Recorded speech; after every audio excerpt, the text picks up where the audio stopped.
हमारे घर के जयचंद, कुछ जयचंद यहां बैठे, हमारे घर के जयचंदों ने हमारे घर को लूटा है, हमारे घर के जयचंदों ने हमारे घर को लूटा है। अरे नाम लेने में शर्म कर रहे हैं, वो घर जला रहे हैं और यहां जयचंद नाम तक नहीं ले पा रहे हैं। अरे टीका लगाने से कोई सच्चा हिंदू नहीं बन जाता है। टीका लगाना है ना तो दिल में लगा टीका, दिल में लगा टीका और कहो किसने घर जलाया है। हिम्मत है तो कहो किसने घर जलाया है। इस न्यूज डिबेट के चंद घंटों के अंदर ही कांग्रेस प्रवक्ता राजीव त्यागी का दिल का दौरा पड़ने से मौत हो गई। ऐसे हाई वोल्टेज टीवी डिबेट का स्ट्रेस समझ में आता है, लेकिन यहाँ मेरा मकसद किसी को भी राजीव त्यागी की मौत का जिम्मेदार ठहराना नहीं। लेकिन यह भी सच्चाई है कि ऐसे ही एक हाई वोल्टेज टीवी डिबेट के बाद 52 वर्षीय कांग्रेस प्रवक्ता राजीव त्यागी की जान गई। यहाँ पर ठहर कर ये सुन लेना भी ज़रूरी है जो राजीव त्यागी की पत्नी संगीता त्यागी ने कहा। हाँ बस मेरी संबित पात्रा से अगर बात हो सकती है उसका नंबर वैसे इनके मोबाइल में होगा। हत्यारा वही है, अपना पर्सनल मामला है। क्योंकि अगर या तो ये सेंटेंस ना बोला होता इन्होंने कि इन लोगों ने मुझे मार दिया, तो इसका मतलब कि खाली उन्हीं लोगों की बात टीवी चल रहा था सामने, तो उन्हीं लोगों की बात हर्ट थी ना। तो कोई और भी प्रॉब्लम हो सकती थी। लास्ट सेंटेंस था इन लोगों ने मुझे मार दिया, वो मैं को इतना थोड़ी था कि मैं उसे रिकॉर्ड कर लूँ, ये हो जाएगा। हम तो ब्रीथिंग करने में लगे हुए थे, लेकिन यही था कि इन लोगों ने मुझे मार दिया।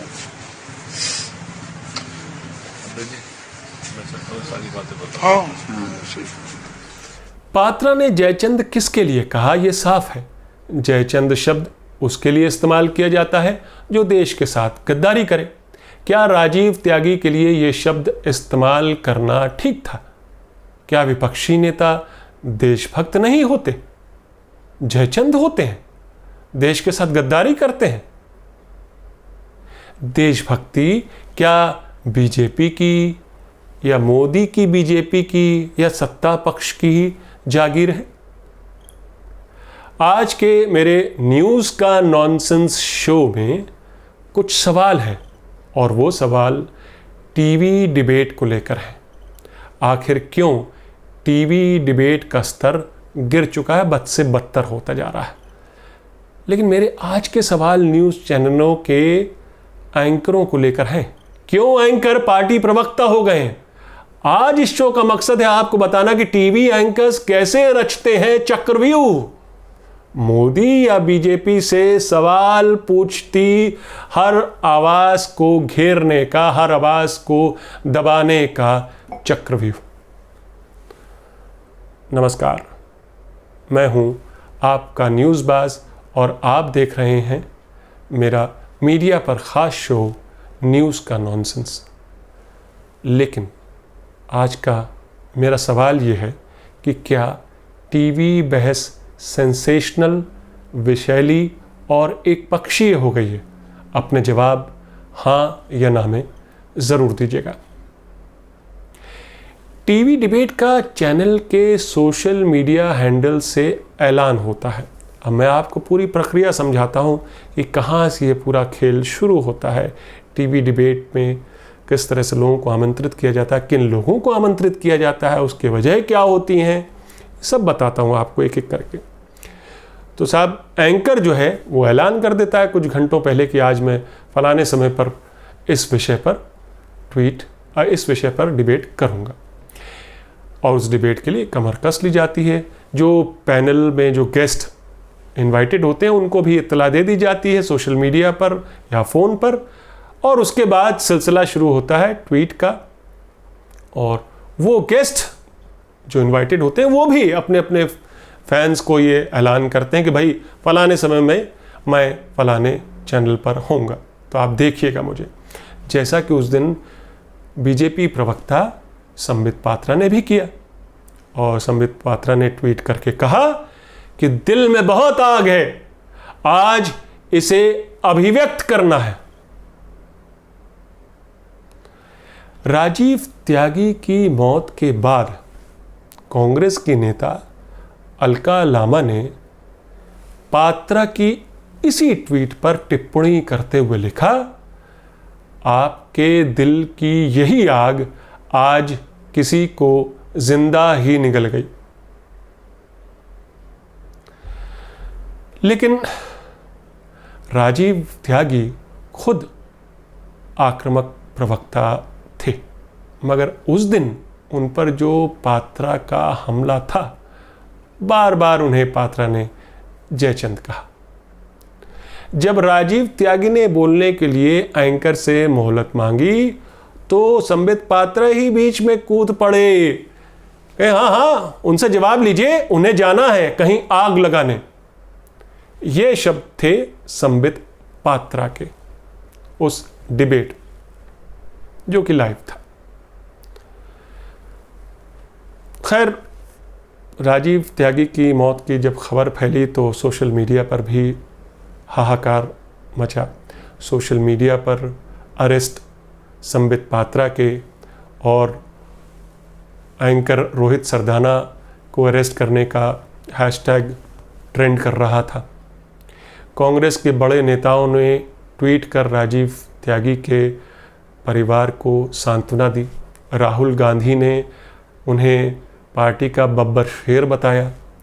प्रियंका गांधी ने कहा कि उनके लिए राजीव की मौत पर्सनल लॉस है। लेकिन मैं आपको यहाँ आज इस शो में ये बताना चाहता हूँ कि कैसे ये सारे डिबेट कराए जाते हैं। डिबेट के नाम से ही आप समझ जाएंगे क्या होने वाला है। तो शुरू होता है, जैसा कि मैंने कहा, टॉपिक सिलेक्शन से। कैसे टॉपिक चुने जाते हैं? वो जो सरकार के पक्ष में हो, सत्ता और बीजेपी के पक्ष में हो, और पक्ष में न हो तो और भी ऐसे टॉपिक जहां चैनल सरकार के साथ खड़ी दिखे या चैनल खड़ा दिखे। टॉपिक और उसका टाइटल समाज को साथ लेने के बजाय उसमें और दूरी पैदा करता है। ऐसे विषय जानबूझकर सेलेक्ट किए जाते हैं जिसमें पाकिस्तान, मुसलमान, हिंदू खतरे में है, घोर बहुसंख्यक राष्ट्रवाद, सेकुलरिज्म को सूडो करार दिया जाए, कैसे करार दिया जाए वो लाइन ली जाती है, और सेकुलरिज्म के मानने वालों को, उसमें बिलीव करने वालों को खान मार्केट और टुकड़े टुकड़े गैंग कैसे बताया जाए, इस तरह के टॉपिक्स का सिलेक्शन होता है। वो टॉपिक और शब्दावली उठाई जाए जो सरकार के करीब हो, यानी सरकार की शब्दावली ही इन चैनलों की शब्दावली भी हो जाती है। जैसे सरकार को सवाल पूछने वाले पसंद नहीं है, तो वैसे ही इन टीवी चैनलों के एंकर्स को सवाल पूछने वालों से सवाल पूछना पसंद है। उन्हें कटघरे में खड़ा करना पसंद है, न कि सरकार या सत्ताधारी पार्टी को। टॉपिक सिलेक्शन के बाद गेस्ट सिलेक्शन होता है साहब। तो गेस्ट सिलेक्शन में भी काफ़ी किस तरह से किसको बुलाया जाए किस टॉपिक के लिए, और कौन मुफीद होगा, कौन कितनी ऊंची आवाज़ में बोल सकता है। मसलन 5 गेस्ट मान लीजिए बुलाए एंकर ने अपने शो के लिए, तो अमूमन 4 गेस्ट सरकार, सत्ताधारी पार्टी यानी बीजेपी, सरकार से हमदर्दी रखने वाले जानकार या सो कॉल्ड जानकार, या संघ परिवार में से कोई एक, और हां, एक विपक्ष का नेता या फिर प्रवक्ता या फिर ऐसा पत्रकार जो सत्ता पक्ष से सवाल करता है, और ये एंकर्स उस पत्रकार को ही विपक्ष का प्रवक्ता मान लेते हैं। मान लीजिए अगर विपक्ष प्रवक्ता नहीं भेजता, जो कि बहुत दिनों तक कांग्रेस ने किया, वो मैं आता हूं उस पर। तो कुल मिलाकर यह होता है कि ये डिबेट नहीं होता, संवाद नहीं होता, एक पक्षीय भड़ास होती है जहां सभी गेस्ट, ज्यादातर गेस्ट मिलकर एक विपक्षी नेता पर हमला बोलते हैं। चूंकि टॉपिक सिलेक्शन में मुसलमान, दंगे, हिंदुत्व, पाकिस्तान, राष्ट्रवाद, शाहीन बाग खूब रहता है, इसलिए कुछ चुनिंदा दाढ़ी टोपी वाले तथाकथित मुस्लिम नुमाइंदों को डिबेट में ज़रूर शामिल कर लिया जाता है। इसलिए नहीं कि उनकी बात सुनी जाएगी, इसलिए कि उनको जलील किया जाएगा, उनको घेरा जाएगा, उनकी दलील में 72 नुक्स निकाले जाएंगे ताकि बाकी सभी गेस्ट घेर कर उसकी आवाज़ दबा सकें, उसको कटघरे में खड़ा कर सकें, सब मिलकर उसको घेरें, उस पर हमला बोलें। और अब बात एंकर्स की। मैं बता रहा था कि कैसे एक विपक्ष के नेता को स्टूडियो डिबेट में घेरा जाता है, और इस हमले को लीड कौन करता है? खुद उस शो का एंकर। कई बड़े चैनलों के सो कॉल्ड बड़े एंकर्स आपको ऐसा अक्सर करते मिलेंगे। यानी एंकर खुद पार्टी बन जाता है, वो सरकार और सत्ताधारी पार्टी के पक्ष में खड़ा दिखता है और उसी की तरफ से सवाल खड़े करता दिखता है। वो दूसरे गेस्ट को उकसाता है कि आप विपक्षी आवाज का जवाब दीजिए, बाकी तो मैं कर ही रहा हूं। ये एंकर ही है जो स्टूडियो को अदालत में तब्दील करता है, जहां विपक्षी पार्टी का नेता महज एक आरोपी नजर आए, जहां गैर हिंदुत्व की नुमाइंदगी करता हर शख्स झूठा, मक्कार, फरेबी, ढोंगी, अर्बन नक्सल, खान मार्केट या टुकड़े टुकड़े गैंग का सदस्य साबित किया जा सके। और शो के अंत में जज साहब यानी वो एंकर महोदय हिंदुत्ववादियों और सरकार के पक्ष में फैसला सुना देता है। भारत माता की जय। कांग्रेस ने पिछले कई महीनों से न्यूज चैनलों पर अपने पार्टी प्रवक्ता भेजने बंद कर दिए थे। कुछ दिनों पहले पार्टी ने फिर फैसला किया कि कांग्रेस का पक्ष फिर कौन रखेगा। ऐसे तो वैसे भी एक तरफा होता है, कांग्रेस का पक्ष रखा जाना चाहिए, और फिर पार्टी ने फैसला लिया कि नहीं, हम प्रवक्ता अपने भेजेंगे पार्टी चैनलों में। तो फिर शुरू होता है सिलसिला, जिसके तहत ही राजीव त्यागी आपको इस डिबेट में बैठे मिलते हैं। लेकिन क्या होता है स्टूडियो डिबेट में, ये खुद कांग्रेस पार्टी के प्रवक्ता गौरव वल्लभ से सुन लीजिए। नमस्कार साथियों, कल जब श्री राजीव त्यागी जी के निधन का समाचार सुना, उसके बाद से स्तब्ध हूँ, निशब्द हूँ। श्री राजीव त्यागी जी के रूप में मैंने अपना एक बड़ा भाई, एक बहुत बड़ा शुभचिंतक व एक अजीज दोस्त को खोया है। कांग्रेस पार्टी के साथ साथ ये मेरे लिए एक बहुत बड़ी व्यक्तिगत क्षति है। ईश्वर से प्रार्थना है कि वह दिवंगत आत्मा को अपने श्री चरणों में स्थान दें। साथियों, राजीव त्यागी जी प्रखर वक्ता होने के साथ साथ एक सच्चे देशभक्त भी थे, और कल अंतिम डिबेट में उनके ऊपर क्या दबाव रहा होगा, ये कांग्रेस पार्टी के प्रवक्ता होने के नाते मैं महसूस कर सकता हूँ। ये दबाव हमारी धैर्य की, हमारी सहनशीलता की परीक्षा देने के समान होता है। साथियों, सबसे पहले तो डिबेट का टाइटल ऐसा चुना जाता है जिससे समाज में बंटवारा हो सके, जिसमें भाई से भाई को लड़वाया जा सके, जिससे समाज के बीच में वैमनस्य पैदा हो सके। उस टाइटल में बिना डिबेट के ही सत्ताधारी दल को विजयी घोषित कर दिया जाता है। उसके पश्चात जैसे ही डिबेट चालू होती है तो सारे सवाल कांग्रेसी प्रवक्ता से पूछे जाते हैं, जो 6 साल से अधिक समय से देश में राज कर रहे हैं। उनके लिए कोई सवाल नहीं होता है। जब सत्ताधारी दल के लोग हमारे ऊपर ओछी टिप्पणियां करते हैं, हमें गाली देते हैं, हमारे माता पिता के लिए ओछी बातें कहते हैं, हमारे शीर्ष नेतृत्व के लिए ओछी बातें कहते हैं, हमारे धर्म के लिए ओछा बोलते हैं, हमारे पहनावे पे ओछी बातें करते हैं, हमारे सिर पे लगे हुए तिलक के लिए ओछी बातें करते हैं, उनको कोई नहीं रोकता है। पहली बात तो हमें वापस जवाब देने का समय ही नहीं, पर्याप्त समय ही नहीं दिया जाता है, और अगर पर्याप्त समय दे दिया जाता है तो हमारी आवाज को धीमे कर दिया जाता है।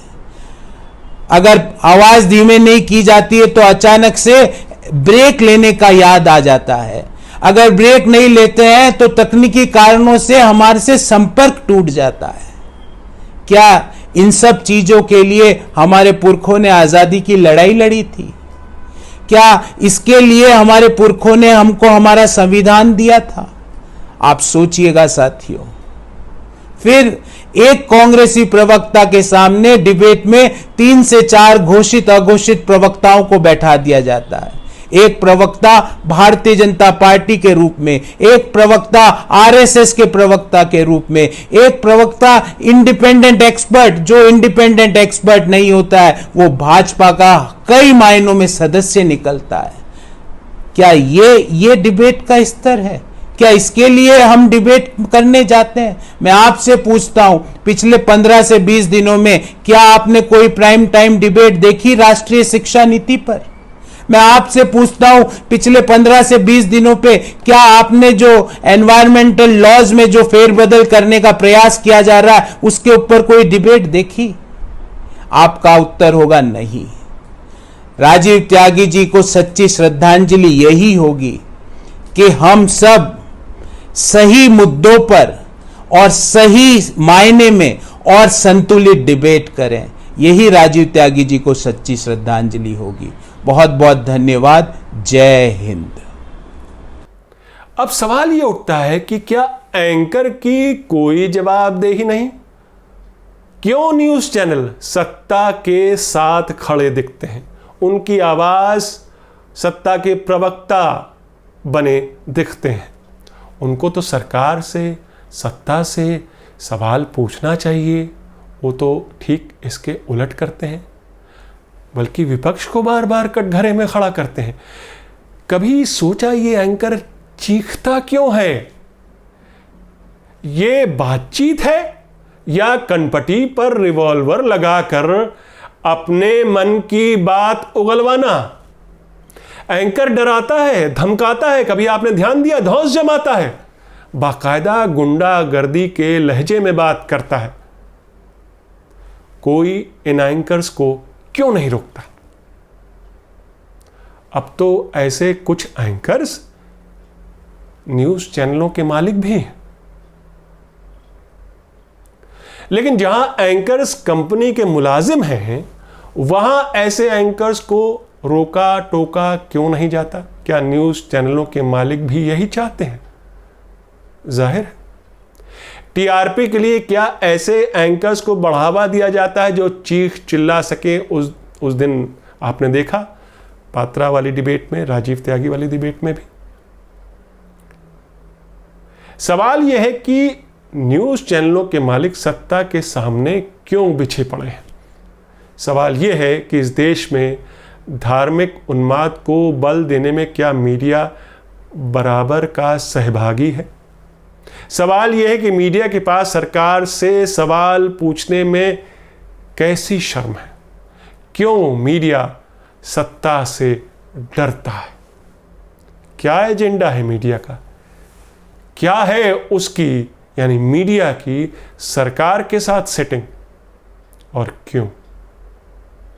पिछले 6 सालों से मीडिया का एक बड़ा तबका हमें बता रहा है कि इस देश में बस हिंदुत्व और राष्ट्रवाद ही मुद्दा है।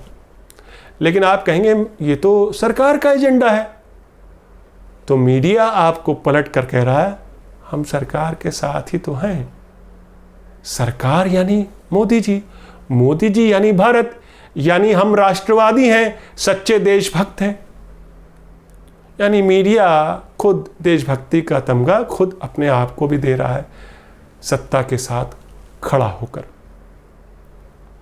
तो जब डिबेट और एजेंडा सेटिंग का स्तर ये हो तो आप कहते रहिए कि भाई देश में क्या बेरोजगारी, भुखमरी, कोरोना से बढ़ती मौतें, संक्रमण, लोकतांत्रिक इंस्टीट्यूशंस का पतन, उस पर दबाव, तमाम तरीके के किसानों की आत्महत्या, क्या ये सब बड़ी समस्या नहीं है जिन पर चैनलों को बहस करनी चाहिए, खूब बहस करनी चाहिए? लेकिन मीडिया में आपको ये विषय, ये टॉपिक्स दिखने को नहीं मिलते। आप पूछते रहिए कौन सुन रहा है आपकी। मीडिया केवल पॉपुलर विषय उठाता है, और पॉपुलर क्या है? वही जिसे मोदी जी पॉपुलर बना दें, हिंदुत्व और बहुसंख्यकवाद। तो ये था मेरा आज का शो, मीडिया पर ख़ास शो, जो कि पिछले हफ्तों में मैंने लॉन्च किया था और आपको बेहद पसंद भी आ रहा है। न्यूज़ का नॉनसेंस, और इसी से जुड़ा, आज के टॉपिक से ही जुड़ा मेरा सवाल भी है जो मैंने आपको शो के शुरू में ही पूछा था। और सवाल ये है कि क्या टीवी डिबेट सेंसेशनल, विषैले और एक पक्षीय हो गए हैं? अपने जवाब हाँ या ना में ज़रूर दीजिएगा।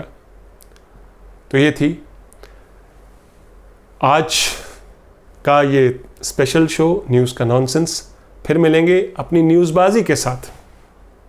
तब तक के लिए नमस्कार।